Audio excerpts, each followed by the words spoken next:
কোনো নেতা আছে? বাংলাদেশে কোনো নেতা আছে? বিসমিল্লাহির রহমানির রহিম।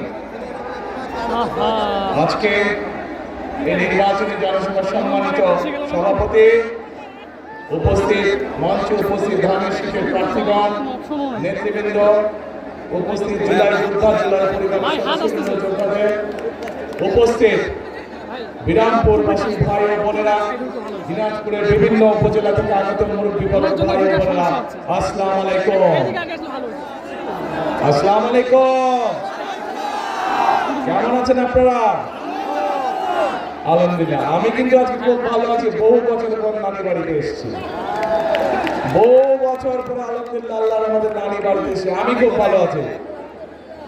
এখন নাতি দিয়ে আসলো, কিছু খাওয়ালেন না আপনারা, এটা কেমন ভালো কথা হইল? তাহলে একটা জিনিস দিতে হবে নাতিকে। নাতি যে আসছে, নাতিকে কিছু দিতে হবে না? কি দিবে নানি বাড়ির লোক? হ্যাঁ, ভোট দেবেন। কিসে ভোট দেবেন? ধানের শীষে।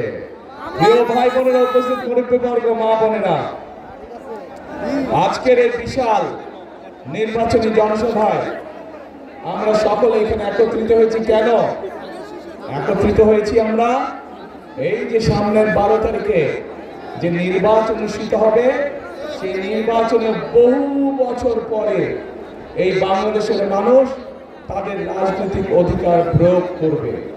এই যে বললাম, এই মঞ্চের পাশে 13টি পরিবারের সদস্য এখানে বসে আছে।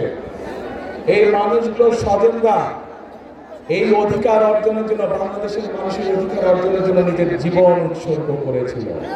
গত 16 বছরে আমাদের বহু নেতাকর্মী অত্যাচার, নির্যাতনের শিকার হয়েছিল বাংলাদেশের মানুষের এই রাজনৈতিক অধিকার অর্জনের জন্য। আজ আমাদের সামনে এই আল্লাহর রহমতে এই সুযোগ এসেছে। আজ আল্লাহর রহমতে আমাদের সামনে এই সুযোগ এসেছে। আজকে আমরা এই এলাকার যত মানুষ আছে, সে মুসলমান হোক, হিন্দু হোক, আদিবাসী হোক, খ্রিস্টান হোক, বৌদ্ধ, সকলে মিলে আজকে 12 তারিখে আমরা, এই আগামী 12 তারিখে আমরা আমাদের রাজনৈতিক অধিকার প্রয়োগ করব। এখন প্রিয় ভাই বোনেরা, এই যে রাজনৈতিক অধিকার প্রয়োগ করব, শুধু ভোট দিলেই হবে না। এই নির্বাচন হতে হবে, আমাদের আরেকটি লক্ষ্য বা উদ্দেশ্য আছে এই নির্বাচনের। কি সেটি? সেটি হলো দেশ পুনর্গঠনের নির্বাচন। বিগত 16-17 বছর ধরে এই এলাকা সহ, দিনাজপুর এলাকা সহ, সমগ্র উত্তরাঞ্চল সহ সমগ্র বাংলাদেশের মানুষকে তাদের অধিকার থেকে বঞ্চিত করা হয়েছিল। তাদেরকে তাদের ন্যায্য অধিকার থেকে বঞ্চিত করা হয়েছিল। সমগ্র বাংলাদেশের মানুষের চিকিৎসার ব্যবস্থা ভেঙে পড়েছে। নারীদের অধিকার থেকে নারীদেরকে বঞ্চিত করা হয়েছিল। তরুণ সমাজ, যুবক সমাজের সদস্য, তাদের কর্মসংস্থানের ব্যবস্থা ঠিক মতন করা হয়, এলাকার ঠিক মতন উন্নয়ন করা হয় না, মিল ফ্যাক্টরি স্থাপন করা হয় না। বাংলাদেশের ভবিষ্যৎ সন্তান যারা, তাদের শিক্ষার ব্যবস্থা ঠিকভাবে করা হয় না। এলাকার রাস্তাঘাটে ঠিকভাবে পুনর্নির্মাণ করা হয় নাই, মেরামত করা হয় নাই। হাসপাতালগুলোতে ঠিক মতন ডাক্তারের ব্যবস্থা করা হয় না। স্কুল কলেজগুলোতে ঠিক মতন শিক্ষকদের ব্যবস্থা করা হয় না। প্রিয় ভাই বোনেরা, এই অবস্থার পরিবর্তন করতে হবে। আপনারা কি অবস্থার পরিবর্তন করতে চান? তাহলে প্রিয় ভাই বোনেরা, আমরা অতীতে দেখেছি ধানের শীষ যতবার দেশ পরিচালনার দায়িত্বে ছিল, ধানের শীষ চেষ্টা করেছে যে এলাকার উন্নয়ন করতে, স্কুল কলেজ, রাস্তাঘাট, মসজিদ, মাদ্রাসা নির্মাণের চেষ্টা করেছে। ধানের শীষ চেষ্টা করেছে কিভাবে নারীদের শিক্ষার ব্যবস্থা করা যায়। ধানের শীষ চেষ্টা করেছে কিভাবে বেকারদের কর্মসংস্থানের ব্যবস্থা করা যায়। প্রিয় ভাই বোনেরা, এই দিনাজপুর অঞ্চলকে সমগ্র বাংলাদেশ জানে কৃষি প্রধান দেশ হিসাবে, কৃষি প্রধান এলাকা হিসাবে, তাই তো নাকি? এখন এই কৃষি প্রধান যে অঞ্চল, কৃষি প্রধান যে এলাকা, এই এলাকায় আমরা চাই কৃষির সাথে সম্পর্কিত শিল্প গড়ে তুলতে ধীরে ধীরে, যাতে করে কৃষির সাথে, যেমন এই এলাকার লিচু বিখ্যাত, বাংলাদেশ বিখ্যাত, জগৎ বিখ্যাত এই এলাকার লিচু, কিন্তু এই লিচুকে প্রক্রিয়াজাতকরণের মাধ্যমে আমরা বিদেশে রপ্তানি করতে পারবো, কিন্তু সেইটা এখনো করা সম্ভব হয়নি। কিন্তু 12 তারিখের নির্বাচনে ইনশাআল্লাহ বিএনপি জয়যুক্ত হলে, ধানের জয়যুক্ত হলে আমরা চাই এই দিনাজপুরের লিচুকে আমরা যদি বিদেশে পাঠাতে পারি, হিমাগারে ঠিকভাবে রাখতে পারি, সেই পদক্ষেপ আমরা নিতে চাই। প্রিয় ভাই বোনেরা, এই এলাকার কাঠারি বক চাল জগৎ বিখ্যাত, এলাকার কাঠারি বক চাল, এই চালকে আমরা পৃথিবীর আনাচে কানাচে রফতানির মাধ্যমে পৌঁছে দিতে চাই। আপনারা কি চান? ইনশাআল্লাহ আমরা সেই কারখানা এখানে তৈরি করতে চাই। লিচুর জন্য আমরা লিচু যাতে প্রক্রিয়াজাতকরণের মাধ্যমে সারা পৃথিবীতে পৌঁছে দেওয়া যায়, সেটির কারখানা আমরা এখানে তৈরি করতে চাই। প্রিয় ভাই বোনেরা, এই এলাকায় শুধু রফতানিমুখী বা শিল্প স্থাপন করলেই হবে না।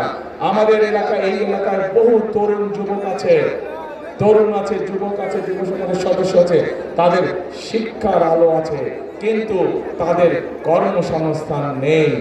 আমরা চাই এই এলাকায় বিভিন্ন রকম ভোকেশনাল এবং ট্রেনিং ইনস্টিটিউট তৈরি করতে, যার মাধ্যমে এই এলাকার ছেলেমেয়েদেরকে আমরা বিভিন্ন বিষয়ে ট্রেনিং দিতে চাই।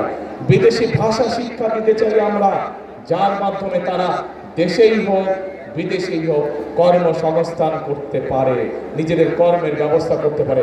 কি ভাই, এটি কি করবো আমরা? এই ভোকেশনাল ট্রেনিং ইনস্টিটিউট করবো? আচ্ছা, যদি কোথাও বলতে হবে তো ভাই কি করবো, আমি তো বলছি করবো, আপনাদের যদি বলেন চাই, তখন ইনশাআল্লাহ আমরা করবো। চাই ইনশাআল্লাহ। এখন প্রিয় ভাই বোনেরা, শুধু তাই নয়, এই যে মঞ্চের চারদিকে হাজার হাজার মা বোনেরা আছেন, মঞ্চের ডানে বামে হাজার হাজার মা বোনেরা আছেন, এই মা বোনদের শিক্ষার জন্য এই এলাকার সন্তান খালেদা জিয়া, উনি যখন দেশ পরিচালনার দায়িত্বে ছিলেন, তখন সারা দেশের মেয়েদের শিক্ষার ব্যবস্থা ফ্রি করে দিয়ে গেছিলেন ইন্টারমিডিয়েট পর্যন্ত। আমরা চাই আগামী বিএনপি সরকার এই মা বোনদেরকে, যেই মা বোনদেরকে খালেদা জিয়া শিক্ষার আলো পৌঁছে দিয়ে গেছে, সেই মা বোনদের সহ খেটে খাওয়া যত নারী আছে, যত গৃহিণী আছে, সবার কাছে আমরা ফ্যামিলি কার্ড পৌঁছে দিতে চাই।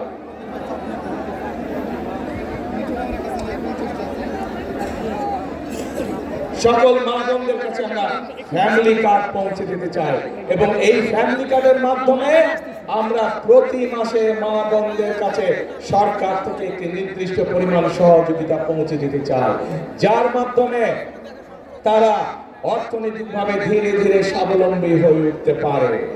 প্রিয় ভাই বোনেরা, আমরা সিদ্ধান্ত গ্রহণ করেছি এই এলাকা সহ সমগ্র বাংলাদেশী কৃষি প্রধান দেশ, একটি সমগ্র বাংলাদেশ, কিন্তু দিনাজপুর অঞ্চল কৃষি প্রধান অঞ্চল।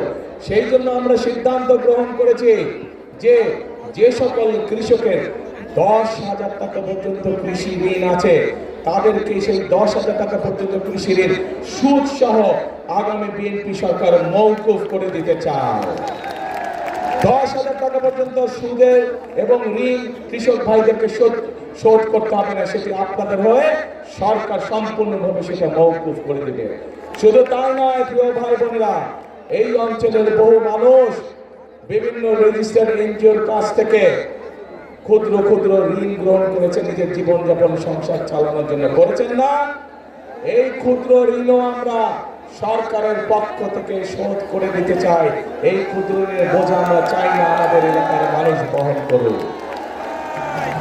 প্রিয় ভাই বোনেরা, মা বোনদের হাতে যেরকম আমরা ফ্যামিলি কার্ড পৌঁছে দিতে চাই, ঠিক একইভাবে কৃষক ভাইদের হাতে আমরা কৃষি কার্ড পৌঁছে দিতে চাই।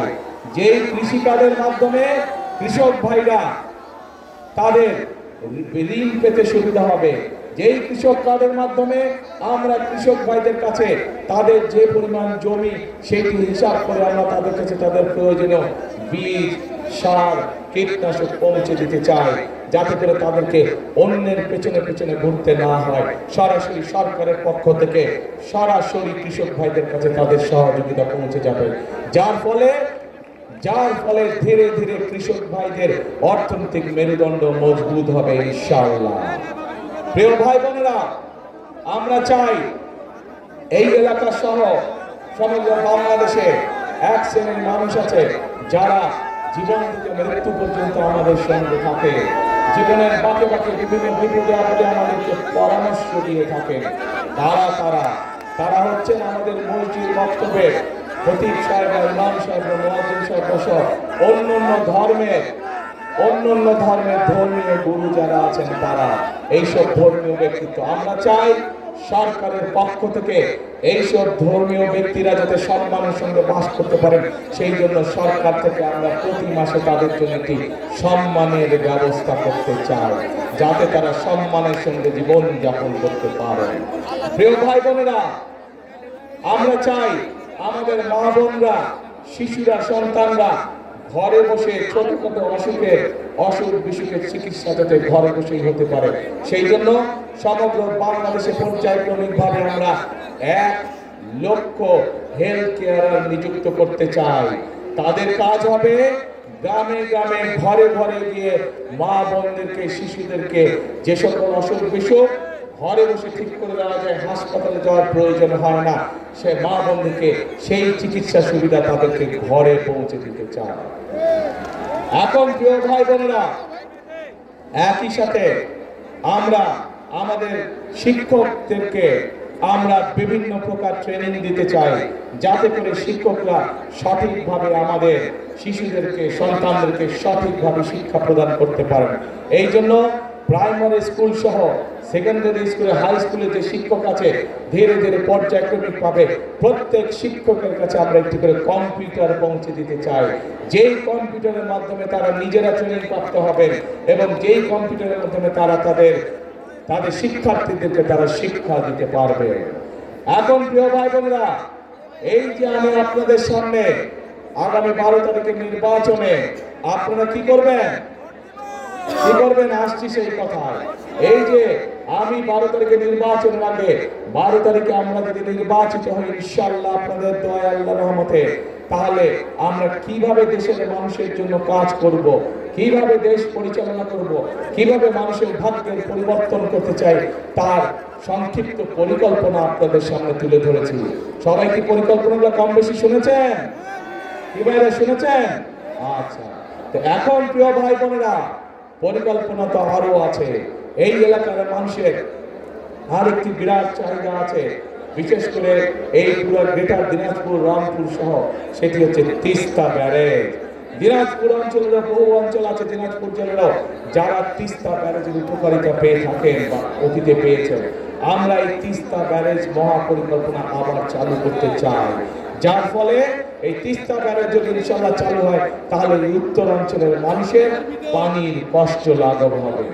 এখন প্রিয় ভাই বোনেরা, এই সংক্ষেপে হচ্ছে আমাদের বিএনপি ধানের শীষের পরিকল্পনা, আগামী দিনে আমরা কিভাবে দেশকে পরিচালনা করব। এখন প্রিয় ভাই বোনেরা, কিন্তু দেশকে যদি সামনের দিকে এগিয়ে নিয়ে যেতে হয়, তাহলে জনগণের, এই দেশের যারা মালিক, সেই মালিকের সহযোগিতা ছাড়া, সমর্থন ছাড়া এটি সম্ভব নয়। আমার জানতে ইচ্ছা করছে, এই দেশের মালিক কারা? কারাই দেশের মালিক?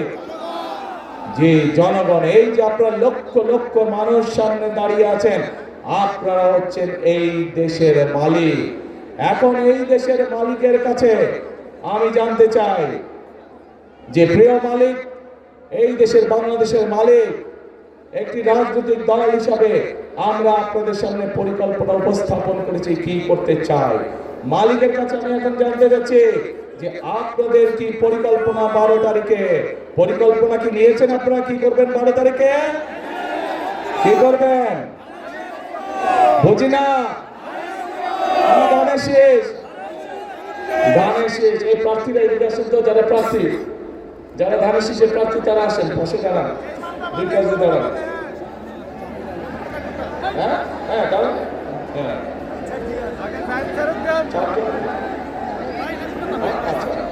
এই যে আমার দুই পাশে 4 জন ধানের শীষের প্রার্থী দাঁড়িয়ে আছে, আক্তার সাহেব দাঁড়িয়ে আছে, জাহাঙ্গীর দাঁড়িয়ে আছে, জাহিদ সাহেব দাঁড়িয়ে আছে, জামান দাঁড়িয়ে আছে।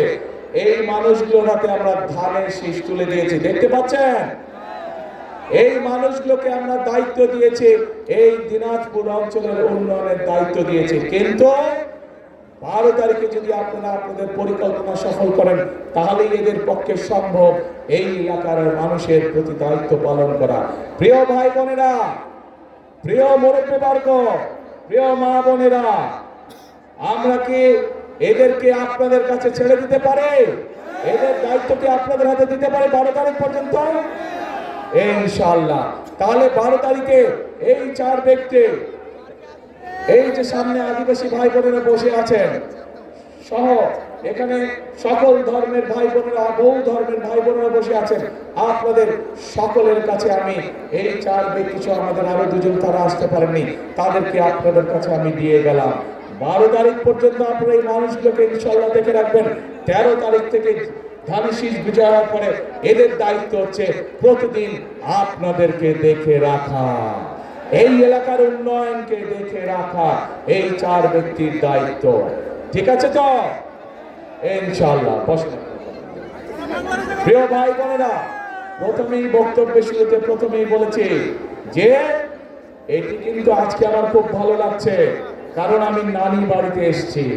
কিন্তু নানি বাড়িতে কিন্তু আপনারা আমাকে বললেন দিবেন, কি দিবেন? ভোট দিবেন। আরেকটা কথা, এই দিনাজপুর অঞ্চলের প্রধান ফসল কে? তাহলে তো ভাই এই অঞ্চলের প্রধান ফসল যখন ধান, সেই ধানের জন্যই তো আমি আপনাদের কাছে সমর্থন চাইছি, সেই ধানের পক্ষেই তো আমি সমর্থন চাইছি। আজ এই দিনাজপুরের মানুষের প্রধান ফসল ধান, আর আমাদের মার্কা হচ্ছে ধান বা ধানের শীষ। প্রিয় ভাই বোনেরা, প্রিয় মা বোনেরা, আসুন আজকে আমাদের এই জনসভার প্রতিজ্ঞা হোক, আজকে আমাদের এই জনসভার শপথ হোক দেশ গঠনের শপথ, রাষ্ট্র পুনর্নির্মাণের শপথ, রাষ্ট্র পুনর্গঠনের শপথ। আমরা চাই সেই রকম একটি বাংলাদেশ, যেই বাংলাদেশে আমার মা বোনেরা সন্ধ্যার পরে নিরাপদে রাস্তায় চলাচল করতে পারবে, যেই বাংলাদেশে আমার ভাইয়েরা যে কোনো সময় নিরাপদে থাকতে পারবে, নিরাপদে চাকরি বাকরি করতে পারবে, নিরাপদে বসবাস করতে পারবে, নিরাপদে নিশ্চিন্তে রাত্রে ঘরে ঘুমাতে পারবে। যে বাংলাদেশে আমরা মুসলমান হই, আমরা হিন্দু হই, আমরা আদিবাসী হই, আমরা খ্রিস্টান হই, আমরা বৌদ্ধ হই, আমাদেরকে সকলকে বিচার করাবে আমাদের যোগ্যতা এবং মেধার ভিত্তিতে। আমাদের পরিচয় আমাদের ধর্ম নয়, আমাদের পরিচয় আমাদের জাতে, আমাদের পরিচয় হবে আমাদের মেধা দিয়ে, আমাদের পরিচয় হবে আমাদের যোগ্যতা দিয়ে। আমরা এই রকম একটি বাংলাদেশ গড়তে চাই। এখন প্রিয় ভাই বোনেরা, উপস্থিত মা বোনেরা, আপনারা কি আমার সাথে আছেন সেই বাংলাদেশ গড়তে? কারা কারা আছেন আমার সাথে সেই বাংলাদেশ গড়তে? আসুন তাহলে, আসুন আমরা সেই বাংলাদেশ গড়ে তুলি যে বাংলাদেশের জন্য 1971 সালে মুক্তিযোদ্ধারা জীবন উৎসর্গ করেছেন। আমরা সেই বাংলাদেশ গড়ার কাজে হাত দেই, যেই বাংলাদেশের প্রত্যাশা, সেই বাংলাদেশ, যেই বাংলাদেশের জন্য জুলাইয়ের গণ অভ্যুত্থানে জুলাই শহীদরা নিজের জীবনকে উৎসর্গ করেছেন। আসুন আমরা সেই বাংলাদেশ গড়ে তুলি। আমরা অনেক আন্দোলন করেছি গণতন্ত্র উদ্ধারের জন্য, গণতন্ত্র উদ্ধারের পর ধীরে ধীরে আমাদের সামনে উপস্থিত হয়েছে। এখন গণতন্ত্রকে প্রতিষ্ঠিত করার মাধ্যমে আমাদের পরবর্তী কাজ হবে এই দেশকে পুনর্গঠন করা। প্রিয় ভাই বোনেরা, আজ এই নির্বাচনী জনসভায় আমি হয়তো আমার প্রতিপক্ষ সম্পর্কে, রাজনৈতিক প্রতিপক্ষ সম্পর্কে আপনাদের সামনে অনেক কথা বলতে পারতাম, কিন্তু আমি যদি মানুষ সম্পর্কে বিবাদ করি, রাজনৈতিক প্রতিপক্ষ সম্পর্কে বক্তব্য করি, তাতে কি জনগণের কোনো উপকার হবে? জনগণের কোনো উপকার হবে না। জনগণের উপকার তখনই হবে যখন একটি রাজনৈতিক দল হিসাবে আমরা জনগণের জন্য এবং দেশের জন্য সঠিক পরিকল্পনা গ্রহণ করতে পারবো। জনগণের জন্য তখনই ভালো হবে, দেশের জন্য যখনই ভালো হবে যখন আমরা জনগণের সমর্থন নিয়ে, জনগণের সহযোগিতা নিয়ে, জনগণের ভোট নিয়ে আমরা দেশ গঠনের কাজে হাত দিব, তখনই জনগণের ভাগ্যের পরিবর্তন হবে। কাজে প্রিয় ভাই বোনেরা, আমাদের ভাগ্যের পরিবর্তন আমাদেরই হাতে। আমরা যদি পরিশ্রম করি, আমরা যদি ঐক্যবদ্ধ থাকি, আমরা যদি একসাথে থাকি, ইনশাআল্লাহ আমাদের সেই প্রত্যাশিত বাংলাদেশ আমরা গড়ে তুলতে পারবো। 1971 সালে দেশে যখন যুদ্ধ শুরু হয়েছিল, তখন কিন্তু আমরা দেখিনি কে মুসলমান, কে হিন্দু, কে বৌদ্ধ, কে খ্রিস্টান, কে আদিবাসী। আমরা সকলে একসাথে কাঁধে কাঁধ মিলিয়ে এই দেশকে স্বাধীন করার জন্য যুদ্ধ করেছিলাম। ঠিক একইভাবে জুলাইয়ের গণঅভ্যুত্থানে আমরা দেখিনি কে আদিবাসী, কে হিন্দু, কে মুসলমান, কে বৌদ্ধ, কে খ্রিস্টান। আমরা সকলে কাঁধে কাঁধ মিলিয়ে রাজপথে নেমে এসেছিলাম এবং স্বৈরাচারকে এই দেশ থেকে বিতাড়িত করেছিলাম। প্রিয় ভাই বোনেরা, আজ বাংলাদেশ জাতীয়তাবাদী দল বিএনপির পক্ষ থেকে পরিষ্কারভাবে আমি একটি কথা বলতে চাই। আমরা সকল ধর্মের মানুষকে সাথে নিয়ে শান্তিতে বসবাস করতে চাই এই বাংলাদেশে। আমরা সকল ধর্মের মতের মানুষকে সাথে নিয়ে আমাদের আগামী দিনের প্রত্যাশিত বাংলাদেশকে ধীরে ধীরে গড়ে তুলতে চাই। কাজেই সেই প্রত্যাশিত বাংলাদেশকে যদি গড়ে তুলতে হয়, আমাদেরকে ঐক্যবদ্ধ থাকতে হবে। সেই প্রত্যাশিত বাংলাদেশকে যদি গড়ে তুলতে হয়, আমাদের মধ্যে কোনো বিভেদ রাখা যাবে না। সেই প্রত্যাশিত বাংলাদেশকে যদি গড়ে তুলতে হয়, আমাদেরকে দেশের বিরুদ্ধে, জনগণের অধিকার প্রতিষ্ঠার বিরুদ্ধে যারা ষড়যন্ত্র করছে, তাদের বিরুদ্ধে আমাদেরকে সতর্ক এবং সজাগ থাকতে হবে। প্রিয় ভাই বোনেরা, আজ সময় এসেছে আমাদেরকে ঐক্যবদ্ধ হতে হবে। আমাদেরকে আমাদের প্রত্যাশিত বাংলাদেশ করতে হবে। আমাদেরকে পরিশ্রম করতে হবে। পৃথিবীর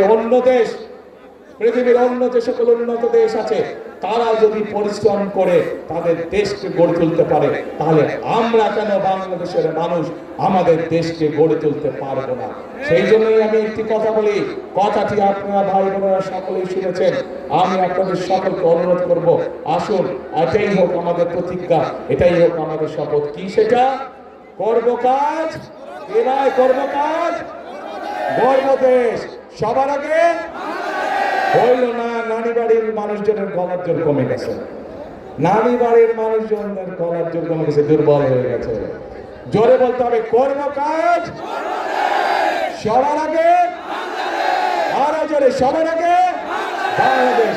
আসুন প্রিয় ভাই বোনেরা, সবার আগে বাংলাদেশ। এই বাংলাদেশ হচ্ছে আমার, আপনার, আমাদের সকলের প্রথম এবং শেষ ঠিকানা। আপনাদের এই এলাকার সন্তান খালেদা জিয়ার বিরুদ্ধে শত ষড়যন্ত্র হয়েছে, হুমকি হয়েছে, মৃত্যুর দিকে তাকে ঠেলে দেওয়া হয়েছে, কিন্তু উনি আপনাদেরকে ছেড়ে চলে যান না। উনি এই বাংলাদেশেই ছিলেন। খালেদা জিয়া আপনাদেরই সন্তান, আপনাদেরই এলাকার মেয়ে। সেই খালেদা জিয়া বলে দিয়েছেন, বাংলাদেশই আমার প্রথম ঠিকানা, বাংলাদেশই আমার শেষ ঠিকানা। তাই আসুন খালেদা জিয়ার সেই কথাই হোক আমাদের জীবনের সবচেয়ে বড় লক্ষ্য এবং উদ্দেশ্য। বাংলাদেশই হোক আমাদের প্রথম ঠিকানা, বাংলাদেশই হোক আমাদের শেষ ঠিকানা। আল্লাহ হাফেজ। বাংলাদেশ জিন্দাবাদ। বাংলাদেশ জাতীয়তাবাদী জিন্দাবাদ।